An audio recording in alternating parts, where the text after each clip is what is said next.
তো hello guys, কেমন আছেন আপনারা? আশা করি ভালো আছেন। আর আমি চলে এসেছি একটা নতুন ভিডিও নিয়ে। তো গাইস, আজকে আপনাদেরকে বলবো গুগল ক্রোমে তিনটি হিডেন সেটিং কিন্তু আপনাদের অবশ্যই জেনে রাখা দরকার, আপনাদের অনেক কাজে লাগবে। তো চলুন বেশি আর সময় নষ্ট না করে চলে আবার ভিডিও দিকে। তো প্রথম সেটিংটি করার জন্য আপনারা কী করবেন, গুগল ক্রোম অ্যাপটাকে কিন্তু ওপেন করে নেবেন। তো ওপেন করার পর দেখবেন ডান দিকে থ্রি ডট থাকবে, থ্রি ডটে ক্লিক করবেন। থ্রি ডটে ক্লিক করার পর নিচে সেটিং পেয়ে যাবেন, সেটিংয়ে চলে যাবেন। তো সেটিংয়ে চলে যাওয়ার পর দেখতে হবে নিচে প্রাইভেসি অ্যান্ড সিকিউরিটিতে এখানে ক্লিক করবে।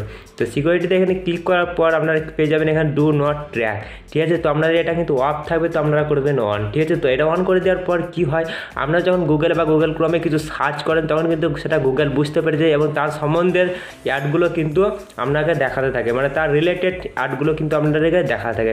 তো আপনি যদি চান আপনি যা সার্চ করবেন তা গুগল যেন না বুঝতে পারে, ট্যাগ না করতে পারে, তাহলে কিন্তু আপনি এই অপশানটা অন করে দেবেন। তো অফ থাকবে, আপনারা অন করে দেবেন, ঠিক আছে। তো এটা হয়ে গেল আপনাদের প্রথম সেটিং। তারপরে 2 নম্বর সেটিংটি করার জন্য আপনাদেরকে সার্চ বারে সার্চ করতে হবে। আমি যেই কোডটা আপনাদেরকে বলবো সেই কোডটা কিন্তু আপনারা যা সার্চ করবে। তো দেখতে পান এই কোডটা কিন্তু আপনাদেরকে স্ক্রিনে দিয়ে দেবো। এই কোডটা কিন্তু আপনারা গুগল ক্রোমে বা অথবা গুগলে সার্চ করবেন।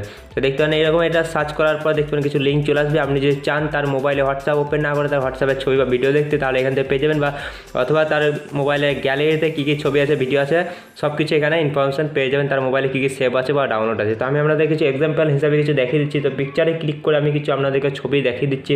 তো দেখতে পারেন পিকচারে ক্লিক করে আমি এখানে আপনাদের ইনস্টাগ্রামে কিছু ছবি দেখিয়ে দিচ্ছি, ঠিক আছে। তো দেখতে পারেন এখানে জাস্ট লিঙ্ক চলে আসছে, আমি জাস্ট একটা লিঙ্কে ক্লিক করছি, দেখতে পারেন তার সম্বন্ধে তার ছবিগুলো আপনি পেয়ে যাবেন এখানে। তো যে কোনো লিঙ্কে ক্লিক করে আপনি তার সম্বন্ধে যে কোনো ভিডিও বা ছবি পেয়ে যাবেন। তো জাস্ট আপনাদেরকে এক্সাম্পল হিসাবে দেখিয়ে দিচ্ছি, ঠিক আছে।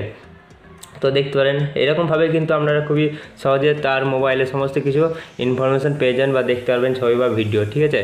তো এই টেকটা যদি আপনাদের পছন্দ হয় তাহলে কিন্তু অবশ্যই একটা লাইক দিয়ে উৎসাহ বাড়িয়ে দেবেন। এবার 3 নম্বর সেটিংয়ে দেবো। 3 নম্বর সেটিংটি করার জন্য আপনাদের সার্চ বারে কিছু আপনাদেরকে সার্চ করে দেখিয়ে দিচ্ছি। তো বিরাট কোহলি লিখে যখন আমি সার্চ করলাম, তো সার্চ করার পর দেখতে পারেন এখানে সমস্ত কিছু তার ইনফরমেশান চলে আসছে, কিন্তু ইংলিশ ল্যাঙ্গুয়েজ, তো ইংলিশ ভাষায় সমস্ত কিছু চলে আসছে।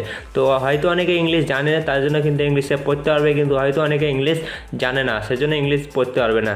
তো অনেকে কী হয় যে সে ভাবে যে এটা ইংলিশ আছে, তো অন্য ল্যাঙ্গুয়েজ যদি হতো তাহলে কিন্তু ভালোভাবে সে পড়তে পারতো। সেটা কিন্তু করার জন্য আপনাদের জাস্ট ক্লিক করতে হবে থ্রি ডটে ক্লিক করার পর জাস্ট এখানে পেয়ে যাবেন ট্রান্সলেট। তো ট্রান্সলেটে ক্লিক করার পর দেখতে পাবেন অটোমেটিক কিন্তু এটা ইংলিশ হয়ে যাবে।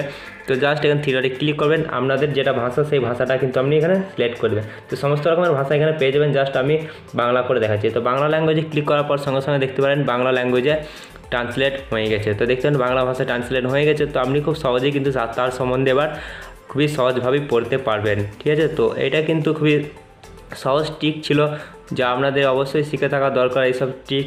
তো আজকের মতো এতটাই। আর ভিডিওটা কেমন লেগেছে অবশ্যই কিন্তু আপনারা কমেন্ট করে জানাতে ভুলবেন না। আর ভিডিও যদি ভালো লাগে থাকে তাহলে কিন্তু অবশ্যই একটা লাইক দিয়ে উৎসাহ বাড়িয়ে দেবেন, যাতে আরও ভালো ভালো ভিডিও আপনাদেরকে দেখাতে পারি। তো আজকের মতো এতটাই, দেখার পরে একটা কোনো ইন্টারেস্টিং ভিডিওর সঙ্গে তখন চলি, টাটা, বাই বাই।